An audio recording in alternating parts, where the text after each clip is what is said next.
नमस्कार मित्रों, भक्ति सागर चैनल में एक बार फिर से आपका स्वागत है। हम उम्मीद करते हैं कि हमारे सभी श्रोतागण कुशल मंगल होंगे। हम उन तमाम श्रोतागण का दिल से धन्यवाद करते हैं जो हमारे चैनल पर आकर अपना बहुमूल्य समय देते हैं। आप सभी से सविनय निवेदन है कि वीडियो को अंत तक जरूर देखें और सोमनाथ ज्योतिर्लिंग की महिमा का आनंद लें। शिव जी के प्रथम ज्योतिर्लिंग की महिमा की जानकारी यदि आपको अच्छी लगे तो कमेंट में हर हर महादेव और जय श्री सोमनाथ अवश्य लिखें। 12 ज्योतिर्लिंगों में से सबसे पहला ज्योतिर्लिंग जो सोमनाथ ज्योतिर्लिंग के नाम से गुजरात के सौराष्ट्र में स्थित है। सोमनाथ को सोमनाथ ज्योतिर्लिंग क्यों कहते हैं, चंद्रदेव पर की गई उनकी महिमा के बारे में और धरती पर सोमनाथ ज्योतिर्लिंग कैसे प्रकट हुए तथा शिव महापुराण में सोमनाथ ज्योतिर्लिंग की क्या महिमा है, यह सभी जानकारी हम आपको इस वीडियो के माध्यम से देंगे। तो चलिए अब ज्यादा देर ना करते हुए मैं आपको संपूर्ण जानकारी की तरफ ले चलता हूँ। शिव पुराण के कोटि रुद्र संहिता खंड में इस कथा का विस्तृत वर्णन है। सोमनाथ ज्योतिर्लिंग को भगवान शिव का प्रथम ज्योतिर्लिंग माना गया है और इसलिए इसका अपना एक अलग महत्व है। कोटि रुद्र संहिता शिव पुराण का एक महत्वपूर्ण खंड है जिसमें भगवान शिव के अनेक रूपों, लीलाओं और उनके भक्तों से जुड़े विभिन्न प्रसंगों का वर्णन किया गया है। कोटि रुद्र संहिता में प्रमुख रूप से भगवान शिव की महिमा, उनकी आराधना का महत्व और पृथ्वी पर उनके 12 ज्योतिर्लिंगों के प्रकट होने की कथाएं शामिल है।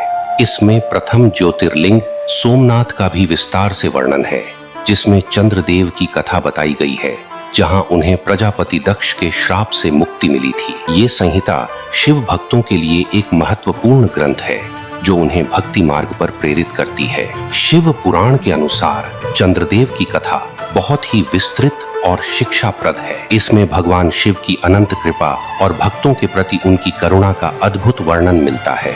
कथा के अनुसार प्रजापति दक्ष की 27 कन्याएं थीं, जिन्हें 27 नक्षत्रों के रूप में अश्विनी, भरणी, कृतिका, रोहिणी, मृगशिरा, आर्द्रा, पुनर्वसु, पुष्य, अश्लेखा, मघा, पूर्वा फाल्गुनी, उत्तरा फाल्गुनी, हस्ता, चित्रा, स्वाति, विशाखा, अनुराधा, ज्येष्ठा, मूल, पूर्व आषाढ़ा, उत्तर आषाढ़ा, श्रवण, धनिष्ठा, शतभिषा, पूर्व भाद्रपद, उत्तर भाद्रपद और रेवती के नाम से जाना जाता है। प्रजापति ने अपनी सभी पुत्रियों का विवाह चंद्रदेव के साथ कर दिया, जबकि चंद्रदेव अपनी सभी पत्नियों में सबसे प्रिय रोहिणी को ही मानते थे और केवल उन्हीं के साथ अधिक समय व्यतीत करते थे। इस कारण बाकी सभी 26 पत्नियों को बहुत कष्ट हुआ और उन्होंने अपने पिता प्रजापति दक्ष से अपनी समस्या बताई। राजा दक्ष इस बात से अत्यंत दुखी हुए, अतः कोई भी समाधान न मिल पाने के कारण वो अत्यंत क्रोधित हुए और उन्होंने चंद्रदेव को श्राप दिया कि उनका तेज और आभा धीरे धीरे क्षीण हो जाएगी। इस श्राप के प्रभाव से चंद्रदेव की चमक कम होने लगी और वह धीरे धीरे क्षीण होने लगे। इससे संपूर्ण सृष्टि पर विपरीत प्रभाव पड़ा। पेड़ पौधे मुरझाने लगे, समुद्र की लहरें शांत होने लगीं और संसार में अंधकार फैलने लगा। चंद्रदेव को अपनी गलती का एहसास हुआ और वो भगवान शिव की शरण में चले गए। तत्पश्चात उन्होंने कठिन तपस्या की और भगवान शिव की आराधना में लीन हो गए। उनकी तपस्या से प्रसन्न होकर भगवान शिव ने उन्हें दर्शन दिए और उनका श्राप कम करने का आशीर्वाद दिया। भगवान शिव ने कहा कि प्रजापति का श्राप पूरी तरह समाप्त नहीं होगा, लेकिन आप हर पखवाड़े क्षीण होंगे और फिर पूर्ण हो जाएंगे। हिंदू पंचांग में एक पखवाड़ा अर्थात एक पक्ष 15 दिनों का होता है, जिसमें से शुक्ल पक्ष पहला पक्ष है। ये वो समय होता है जब चंद्रमा धीरे धीरे बढ़ता है, यानी अमावस्या से पूर्णिमा तक का समय। इसमें चंद्रमा का आकार प्रतिदिन बढ़ता है। दूसरा कृष्ण पक्ष है। ये वो समय होता है जब चंद्रमा धीरे धीरे घटता है, यानी पूर्णिमा से अमावस्या तक का समय। इसमें चंद्रमा का आकार प्रतिदिन कम होता है। एक महीने में 2 पखवाड़े होते हैं, शुक्ल पक्ष और कृष्ण पक्ष। इसी कारण चंद्रमा का आकार घटता और बढ़ता है। श्राप से मुक्त होने के बाद चंद्रदेव ने भगवान शिव का आभार प्रकट किया और उनसे प्रार्थना की कि वे सदा ही वहां विराजमान रहें। तत्पश्चात भगवान शिव ने उनकी ये प्रार्थना स्वीकार कर ली और वहां ज्योतिर्लिंग के रूप में प्रकट होकर विराजित हो गए। यही ज्योतिर्लिंग सोमनाथ के नाम से प्रसिद्ध हुआ, जहां सोम का अर्थ है चंद्रमा और नाथ का अर्थ है स्वामी। सोमनाथ का ज्योतिर्लिंग प्राचीन समय से ही अपने दिव्य चमत्कारों के लिए जाना जाता है। भगवान महादेव का ये स्थान अत्यंत सिद्ध स्थल है। यदि किसी व्यक्ति की कुंडली में चंद्र नीच का है या चंद्र के कारण कोई भी दोष बना हुआ है, तो ज्योतिर्लिंग के दर्शन कर पूजा करने मात्र से ही व्यक्ति को चंद्र दोष की पीड़ा से मुक्ति मिल जाती है। सोमनाथ महादेव के दर्शन से साधक के जीवन के समस्त कष्ट दूर हो जाते हैं। यहीं कुछ दूरी पर भगवान श्री कृष्ण का भी मंदिर है, जो महादेव और श्री हरिनारायण का अनूठा संगम भी माना जाता है। पुराणों के अनुसार ऐसी मान्यता है कि प्रभास वन, जहां यदुवंशियों के सभी शूरवीरों का उनके ही ग्रह युद्ध के कारण अंत हो गया था, 16 कलाओं के साथ जन्मे पूर्ण पुरुष और त्रिलोक के स्वामी होने के बावजूद भी उनके वंश का विनाश हो गया, जिसके कारण श्री कृष्ण अकेले रह गए थे। श्री कृष्ण अपने पुत्रों को याद करते करते एक पेड़ की छाया में क्षण भर के लिए विश्राम करने लगे। उसी वन में एक जरा नाम का शिकारी आखेट करने आया था, जिसे दृष्टिभ्रम के कारण श्री कृष्ण के पैर के तलवे में हिरण का मुख दिखा और उसने बाण चला दिया। जरा वही शिकारी था जो रामायण काल में बाली था। जरा ने पास जाकर जब उसके द्वारा किए गए पाप को देखा, तो वो करुणा भरी आवाज से श्री कृष्ण के आगे सर झुकाकर माफी मांगने लगा और कहने लगा कि हे वासुदेव, ये धनुष लीजिए और इसी क्षण मुझे मृत्यु दंड दे दीजिए। मैं घोर पापी हूँ जो अपने ही प्रभु के चरण ना पहचान सका। तब पीड़ा से कराहते हुए श्री कृष्ण ने जरा से कहा कि तुमने कोई पाप नहीं किया, बल्कि ये सब कर्म और समय का चक्र है। रामायण काल में मैंने भी तुम पर एक वृक्ष के पीछे छुपकर अपने शस्त्र से तुम पर प्रहार किया था। उस जन्म में तुम बाली नाम से विख्यात थे, इसलिए हमारे द्वारा किए कर्म हमें ही भोगने पड़ते हैं। चाहे वो ईश्वर हो या मनुष्य हो, कर्म के अनुसार ही उन्हें शक्ति और मुक्ति मिलती है। तत्पश्चात श्री कृष्ण ने देह त्याग यहीं से वैकुंठ के लिए प्रस्थान किया था। जब भगवान शिव ने सोमनाथ ज्योतिर्लिंग के रूप में अवतार लिया, तभी से ये स्थल आध्यात्मिक और पवित्र केंद्र बन चुका था। सोमनाथ मंदिर की भव्यता का वर्णन पुराणों और हमारे इतिहास के सुनहरे पन्नों में भी अंकित है। मंदिर को कई बार विनाश और संकट का सामना करना पड़ा। कालांतर में सोमनाथ के मंदिर पर कई बार आक्रमण हुआ। 1017 ईस्वी में अल-बुरानी नाम का एक अफगानी यात्री भारत आया। उसने सोमनाथ के मंदिर और उसमें स्थापित सोने चांदी से बनी मूर्तियों के बारे में अपनी किताब में लिखा था। ये किताब जब महमूद गजनवी के हाथों में लगी, तो उसके लालच और नफरत से भरे इरादों की वजह से उसके मन में बुरे विचार जन्म लेने लगे। उसने फैसला किया कि वो सोमनाथ मंदिर की सारी संपदा लूट के मंदिर को बर्बाद कर देगा। मान्यता के अनुसार माना जाता था ज्योतिर्लिंग के अंदर श्री कृष्ण की समयंतक मणि छुपी है। जैसे ही ये खबर गजनवी तक पहुंची, उसने इस मणि को हथिया कर कब्जे में लेने का फैसला किया और उसने मंदिर पर हमला कर दिया। वो सीधा मंदिर के गर्भगृह में प्रवेश कर गया। उसने वहां बैठे भक्तों, पुजारियों और संतों पर अपनी तलवार से आक्रमण कर उन सभी की हत्या कर दी। इसके बाद उसने शिवलिंग को तोड़ना चाहा, पर जैसे ही उसने शिवलिंग को छुआ, तो उसे एक भारी कंपन का एहसास हुआ, क्योंकि शिवलिंग के निचले हिस्से और ऊपर के हिस्से में एक अद्भुत और चमकदार पत्थर लगा था, जिसमें चुंबकीय शक्ति का अपार भंडार था। यही वो पत्थर था जिसकी वजह से शिवलिंग हवा में तैरती थी। गजनवी ने जैसे ही इस पत्थर को शिवलिंग के नीचे से हटवाया, शिवलिंग धरती पर गिरा और वहीं स्थापित हो गया। गजनवी शिवलिंग को दोबारा हिला भी न सका। तत्पश्चात गजनवी ने मंदिर से खूब सोना, चांदी और रत्न लूटा, जिसे उसने अपने खजाने में शामिल कर लिया। जब इससे भी उसका मन नहीं भरा, तो उसने मंदिर को तोड़कर मंदिर में आग लगवा दी।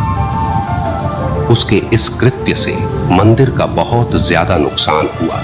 वहां जो भी पुजारी तथा अन्य लोग जो मृत पड़े थे, वो जलकर राख हो गए। गजनवी ने मंदिर के कुछ हिस्सों को वहां से उठवाकर उसके द्वारा बनवाई गई मस्जिद के जीनों में लगवा दिया। मंदिर पर सबसे प्रसिद्ध आक्रमण 1025 ईस्वी में महमूद गजनवी द्वारा ही किया गया था। ये एक मुगल शासक था जो कि हिंदू देवी देवताओं के मंदिरों को नष्ट कर अपनी सत्ता घोषित करना चाहता था, पर वो मंदिर की महिमा और भक्तों का भगवान के प्रति अटूट विश्वास न तोड़ सका। लगभग 1 साल बाद मंदिर का पुनर्निर्माण 1026 और 27 ईस्वी के आसपास किया गया। मालवा के राजा भोज और गुजरात के राजा भीमदेव ने मिलकर पुनः मंदिर की मरम्मत करवाई।